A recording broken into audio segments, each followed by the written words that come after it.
ಮಿತ್ರರೇ ನಮಸ್ಕಾರ. ಮಿತ್ರರೇ, ಇವತ್ತು ವಿಪಕ್ಷಗಳು ನೇರವಾಗಿ ಮೋದಿಯವರನ್ನು ಟಾರ್ಗೆಟ್ ಮಾಡಿ ಮಾತನಾಡ್ತವೆ. ಯಾವ ವಿಚಾರದಲ್ಲಿ? ನರೇಂದ್ರ ಮೋದಿಯವರು ಉದ್ಯೋಗವನ್ನು ಸೃಷ್ಟಿ ಮಾಡ್ತೀನಿ ಅಂತ ಹೇಳಿದರು. ಪ್ರತಿ ವರ್ಷ 2 ಕೋಟಿ ಉದ್ಯೋಗವನ್ನು ಸೃಷ್ಟಿ ಮಾಡ್ತೀನಿ ಅಂತ ಹೇಳಿದರು. ಆದರೆ ಉದ್ಯೋಗವನ್ನೇ ಕೊಟ್ಟಿಲ್ಲ. ಈಗ BJPಯವರು ಹೇಳ್ತಾ ಇದ್ದಾರೆ 8 ಕೋಟಿ ಉದ್ಯೋಗವನ್ನು ಸೃಷ್ಟಿ ಮಾಡಿದ್ದೀವಿ. ಎಲ್ಲಿದೆ ಉದ್ಯೋಗ? ಯಾರಿಗೆ ಸಿಕ್ಕಿದೆ? ಹೀಗೆ ನರೇಂದ್ರ ಮೋದಿಯವರನ್ನು ಟಾರ್ಗೆಟ್ ಮಾಡಿ ವಿಪಕ್ಷಗಳು ಮಾತನಾಡ್ತವೆ. ಆದರೆ ಮಿತ್ರರೇ, ಈ ವಿಪಕ್ಷಗಳ ಆಡಳಿತ ಇದೆಯಲ್ಲ, ಆ ರಾಜ್ಯಗಳಲ್ಲಿ ನಿಜಕ್ಕೂ ಏನಾಗ್ತಾ ಇದೆ? ಅಲ್ಲೆಲ್ಲ ಬಹಳ ಸುಭಿಕ್ಷವಾಗಿದೆಯಾ? ಅಥವಾ ಈ ಹಿಂದೆ 20ನೇ ಸ್ಥಾನದಲ್ಲಿದ್ದಂತಹ ರಾಜ್ಯಗಳು ಈಗ ನಂಬರ್ 1 ಪ್ಲೇಸಿಗೆ ಬಂದಿದ್ದಾವ? ಅಲ್ಲೆಲ್ಲ ಎಲ್ಲರೂ ಕೂಡ ಉದ್ಯೋಗವನ್ನು ಪಡೆದು ಬಹಳ ಹರ್ಷದಿಂದ ಬದುಕ್ತಾ ಇದ್ದಾರಾ? ಹೇಗಿದೆ? ಹೀಗೆಲ್ಲ ಒಂದು ಪ್ರಶ್ನೆ ಬಂದೇ ಬರುತ್ತೆ ಅಲ್ವಾ? ಇವತ್ತಿನ ಈ ವಿಡಿಯೋದಲ್ಲಿ ಈ ಹಿಂದೆ ಈ ದೇಶದ ಪಾಲಿಗೆ ಚಿನ್ನದ ಮೊಟ್ಟೆ ಇಡುವಂತಹ ಪ್ರದೇಶವಾಗಿದ್ದಂತಹ ಒಂದು ರಾಜ್ಯ ಇವತ್ತು 2ನೇ ದರ್ಜೆ ರಾಜ್ಯವಾಗಿ ಗುರುತಿಸಿಕೊಳ್ತಾ ಇದೆ. ಎಲ್ಲ ಕ್ಷೇತ್ರದಲ್ಲೂ ಕೂಡ ಹಿಂದೆ ಬೀಳ್ತಾ ಇದೆ. ಅಲ್ಲಿಂದ ಇಂಡಸ್ಟ್ರಿಗಳು ಕಾಲು ಕೀಳ್ತಾ ಇದ್ದಾವೆ.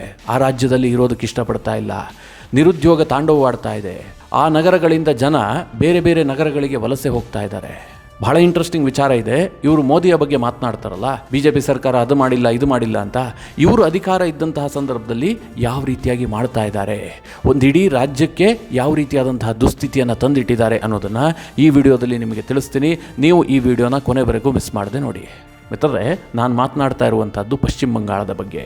ಪಶ್ಚಿಮ ಬಂಗಾಳ ಬ್ರಿಟಿಷರ ಕಾಲದಲ್ಲಿ ಭಾರತದ ಪಾಲಿಗೆ ಚಿನ್ನದ ಮೊಟ್ಟೆ ಇಡುವಂತಹ ರಾಜ್ಯ ಆಗಿತ್ತು. ಆ ಸಂದರ್ಭದಲ್ಲಿ ಕೇವಲ ಪಶ್ಚಿಮ ಬಂಗಾಳ ಇರಲಿಲ್ಲ, ಇಡೀ ಬಂಗಾಳ ಇತ್ತು. ಆನಂತರ ಮಿತ್ರರೇ, ಬ್ರಿಟಿಷರು ಇದರ ಲಾಭವನ್ನೆಲ್ಲ ಪಡೆದು ಬಂಗಾಳವನ್ನು ವಿಭಜಿಸಿದರು. ಒಂದು ಕಡೆ ಈಗಿನ ಬಾಂಗ್ಲಾದೇಶ ಏನಿದೆ ಅದು ಪಾಕಿಸ್ತಾನದ ಪಾಲಿಗೆ ಹೋಯಿತು.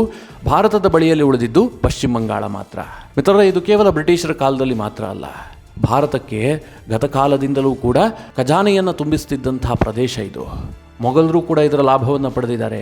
ಇಡೀ ಭರತ ಖಂಡವನ್ನು ಆಳದಂತಹ ರಾಜರಿಗೆಲ್ಲ ಕೂಡ ಈ ಬಂಗಾಳ ಚಿನ್ನದ ಮೊಟ್ಟೆ ಇಡ್ತಾ ಇತ್ತು. ಅಷ್ಟು ಸಂಪದ್ಭರಿತವಾದಂತಹ ರಾಜ್ಯ ಪಶ್ಚಿಮ ಬಂಗಾಳ. ಭೌಗೋಳಿಕವಾಗಿ ಭಾರತದ ಇಂಡಸ್ಟ್ರಿಯಲ್ ಹಬ್ ಆಗೋದಕ್ಕೆ ಏನೆಲ್ಲ ಬೇಕೋ ಎಲ್ಲವೂ ಕೂಡ ಆ ರಾಜ್ಯದ ಬಳಿಯಲ್ಲಿದೆ.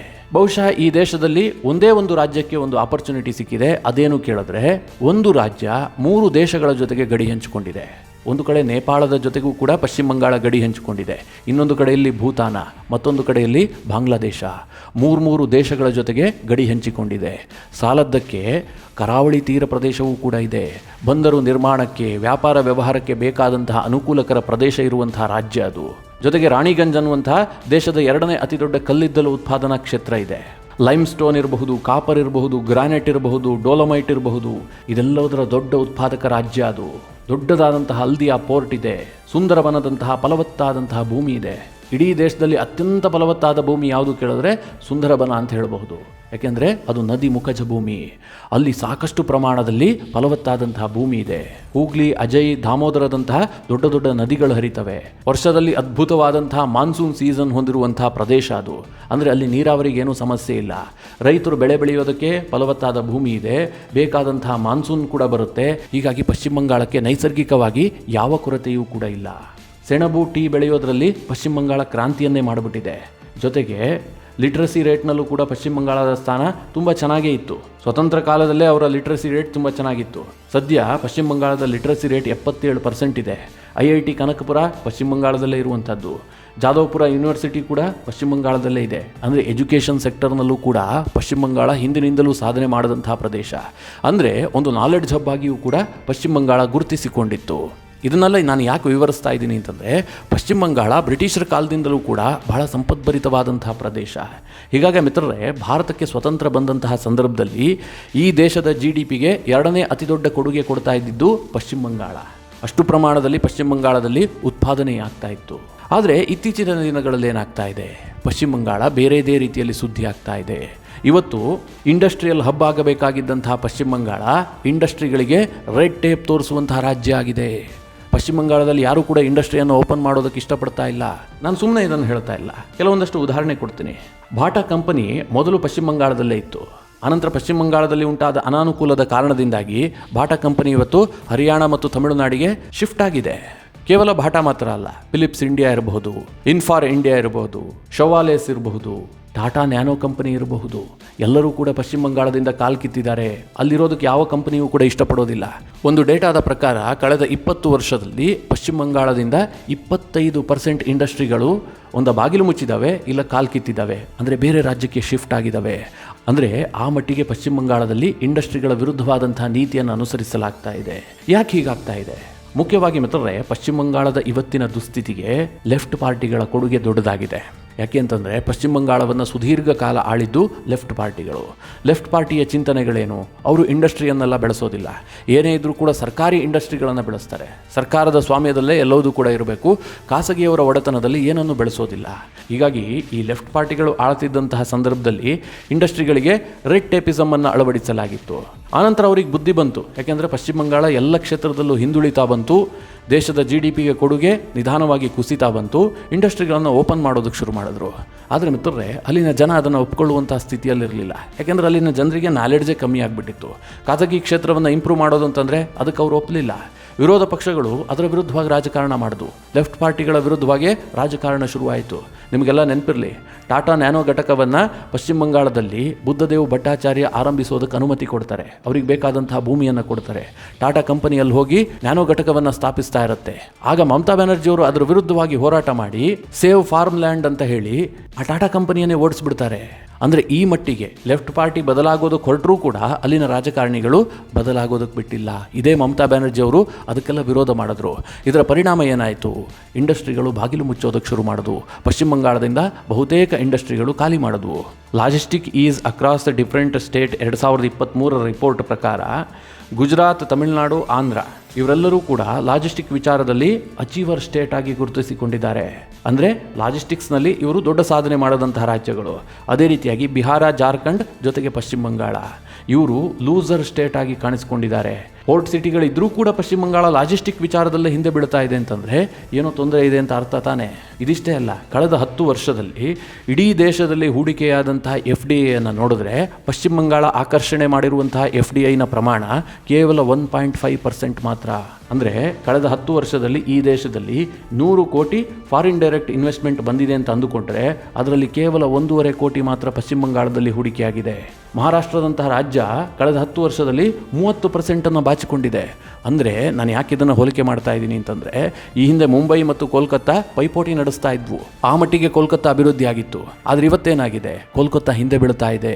FDIಯನ್ನು ಆಕರ್ಷಣೆ ಮಾಡೋದ್ರಲ್ಲೂ ಕೂಡ ಕೋಲ್ಕತ್ತಾ ಫೇಲ್ ಆಗ್ತಾ ಇದೆ. ಕೇವಲ 1.5% FDI ಮಾತ್ರ ಬಂದಿದೆ 10 ವರ್ಷದಲ್ಲಿ. ಯಾಕಂದರೆ ಕೋಲ್ಕತ್ತಾದ GDP ಗ್ರೋತ್ ರೇಟ್ ಇದೆಯಲ್ಲ ಕೇವಲ 4% ಇದೆ. ನಮ್ಮ ಬೆಂಗಳೂರದ್ದು ಎಷ್ಟಿದೆ ಗೊತ್ತಾ? 8.5% GDP ಗ್ರೋತ್ ರೇಟನ್ನು ಹೊಂದಿದೆ. ಅಂದರೆ ಬೆಂಗಳೂರು ನಗರ ಇತ್ತೀಚಿನ ವರ್ಷಗಳಲ್ಲಿ ಡೆವಲಪ್ ಆಗ್ತಾ ಇರುವಂಥದ್ದು. ಕೋಲ್ಕತ್ತಾ ಹಾಗಲ್ಲ, ಬಹಳ ಹಿಂದಿನಿಂದಲೂ ಕೂಡ ಬ್ರಿಟಿಷರ ಕಾಲದಿಂದಲೂ ಕೂಡ ಕೋಲ್ಕತ್ತಾಗೆ ತನ್ನದೇ ಆದಂತಹ ಮಾನ್ಯತೆ ಇತ್ತು. ಅಂತಹ ನಗರ ಇವತ್ತು GDPಯಲ್ಲಿ ಕುಸಿತ ಕಾಣ್ತಾ ಇದೆ. ಕೋಲ್ಕತ್ತಾದ ಪಾಪ್ಯುಲೇಷನ್ ಗ್ರೋತ್ ರೇಟ್ ಇದೆಯಲ್ಲ ಕೇವಲ 1.8% ಇದೆ.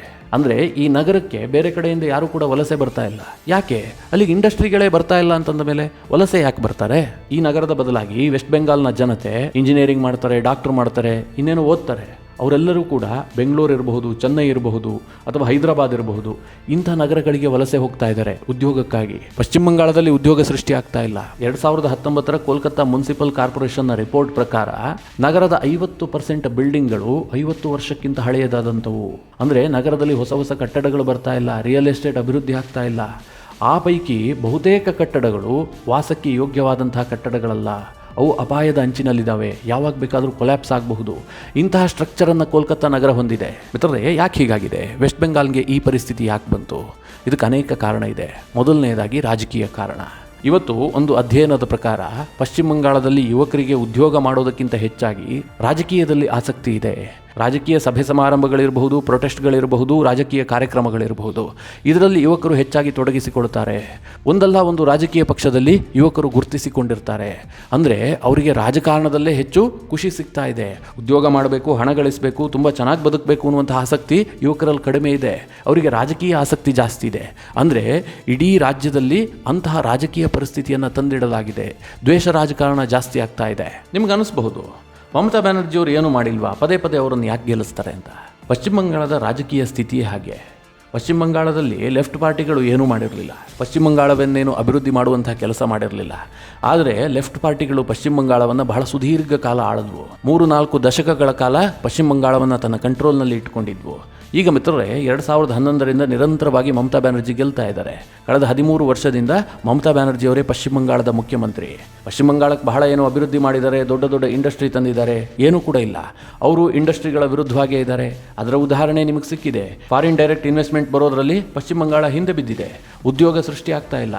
ಇತ್ತೀಚಿನ ಒಂದು ರಿಪೋರ್ಟ್ ಪ್ರಕಾರ ಪಶ್ಚಿಮ ಬಂಗಾಳ ಸರ್ಕಾರದ ರೆಡ್ ಟೇಪಿಸಮ್ನ ಕಾರಣದಿಂದಾಗಿ ಪಶ್ಚಿಮ ಬಂಗಾಳಕ್ಕೆ 3 ಮಿಲಿಯನ್ ಉದ್ಯೋಗಗಳ ಲಾಸ್ ಆಗಿದೆ. ಅಂದರೆ 30 ಲಕ್ಷ ಮಂದಿ ಉದ್ಯೋಗಗಳಿಂದ ವಂಚಿತರಾಗಿದ್ದಾರೆ. ಇಲ್ಲದೆ ಹೋದರೆ ಅಷ್ಟು ಇಂಡಸ್ಟ್ರಿಗಳು ಬರ್ತಾ ಇದ್ವು, ಅವರೆಲ್ಲರಿಗೂ ಕೂಡ ಉದ್ಯೋಗ ಸೃಷ್ಟಿ ಆಗ್ತಾ ಇತ್ತು. ಮಿತ್ರರೇ, 2008ರಲ್ಲಿ ಮಮತಾ ಬ್ಯಾನರ್ಜಿಯವರು ಒಂದು ದೊಡ್ಡ ಹೋರಾಟ ಆರಂಭಿಸ್ತಾರೆ. ಮಮತಾ ಬ್ಯಾನರ್ಜಿಯವರ ರಾಜಕೀಯ ದಿಕ್ಕು ದೆಸೆ ಬದಲಿಸಿದಂತಹ ಹೋರಾಟ ಅದು. 2008ರಲ್ಲಿ ಪಶ್ಚಿಮ ಬಂಗಾಳದಲ್ಲಿ ಲೆಫ್ಟ್ ಪಾರ್ಟಿಯ ಬುದ್ಧದೇವ್ ಭಟ್ಟಾಚಾರ್ಯ ಚೀಫ್ ಮಿನಿಸ್ಟರ್ ಆಗಿರ್ತಾರೆ. ಆ ಸಂದರ್ಭದಲ್ಲಿ ಟಾಟಾ ನ್ಯಾನೋ ಘಟಕವನ್ನು ಪಶ್ಚಿಮ ಬಂಗಾಳಕ್ಕೆ ತರ್ತಾರೆ. ಸಿಂಗೂರಿನಲ್ಲಿ ಅದಕ್ಕೆ ಬೇಕಾದಂತಹ ಭೂಮಿಯನ್ನು ಕಲ್ಪಿಸ್ತಾರೆ. ಟಾಟಾ ತನ್ನ ನ್ಯಾನೋ ಘಟಕವನ್ನು ಅಲ್ಲಿ ಸ್ಥಾಪಿಸೋದಕ್ಕೆ ಹೊರಡುತ್ತೆ. ಸಾಕಷ್ಟು ಇನ್ವೆಸ್ಟ್ಮೆಂಟ್ ಕೂಡ ಆಗಿರುತ್ತೆ. ಆದರೆ ಮಿತ್ರರೇ, ಮಮತಾ ಬ್ಯಾನರ್ಜಿ ಅವರು ದೊಡ್ಡದಾಗಿ ಹೋರಾಟ ಆರಂಭಿಸ್ತಾರೆ. ರೈತರಿಗೆ ಅನ್ಯಾಯ ಆಗ್ತಾ ಇದೆ, ಸೇವ್ ಫಾರ್ಮ್ ಲ್ಯಾಂಡ್ ಅಂತ ಹೇಳಿ ದೊಡ್ಡ ಮಟ್ಟದಲ್ಲಿ ಹೋರಾಟ ಮಾಡ್ತಾರೆ. ರೈತರನ್ನು ಕರೆದುಕೊಂಡು ಬೀದಿಗಿಳಿತಾರೆ. ಅಂತಿಮವಾಗಿ ಏನಾಗುತ್ತೆ, 2010ರಲ್ಲಿ ನ್ಯಾನೋ ಘಟಕ ಅಲ್ಲಿಂದ ಕಾಲು ಕೀಳುತ್ತೆ. ಮಿತ್ರರೇ, ಆ ಸಂದರ್ಭದಲ್ಲಿ ಗುಜರಾತ್ನ ಚೀಫ್ ಮಿನಿಸ್ಟರ್ ಆಗಿದ್ದಂತಹ ನರೇಂದ್ರ ಮೋದಿ ಅವರು ಟಾಟಾ ನ್ಯಾನೋ ಘಟಕಕ್ಕೆ ರತ್ನಗಂಬಳಿ ಹಾಕಿ ಸ್ವಾಗತಿಸ್ತಾರೆ. ಗುಜರಾತ್ನ ಸಾನಂದ್ ಪ್ರದೇಶದಲ್ಲಿ ಬೇಕಾದಷ್ಟು ಭೂಮಿಯನ್ನು ಕೊಡ್ತಾರೆ. ಟಾಟಾ ನ್ಯಾನೋ ಘಟಕ ಅಲ್ಲಿ ಆರಂಭವಾಗುತ್ತೆ. ಈಗ ಆ ಘಟಕದಲ್ಲಿ ಟಾಟಾ ಟಿಯಾಗೋ ಕಾರು ರೆಡಿ ಆಗ್ತಾ ಇದೆ, ಟಾಟಾ EV ಕಾರುಗಳೆಲ್ಲ ರೆಡಿ ಆಗ್ತಾ ಇದ್ದಾವೆ. ಇದುವರೆಗೆ ಟಾಟಾ ಕಂಪನಿಯಲ್ಲಿ 24,000 ಕೋಟಿಯಷ್ಟು ಹೂಡಿಕೆ ಮಾಡಿದೆ.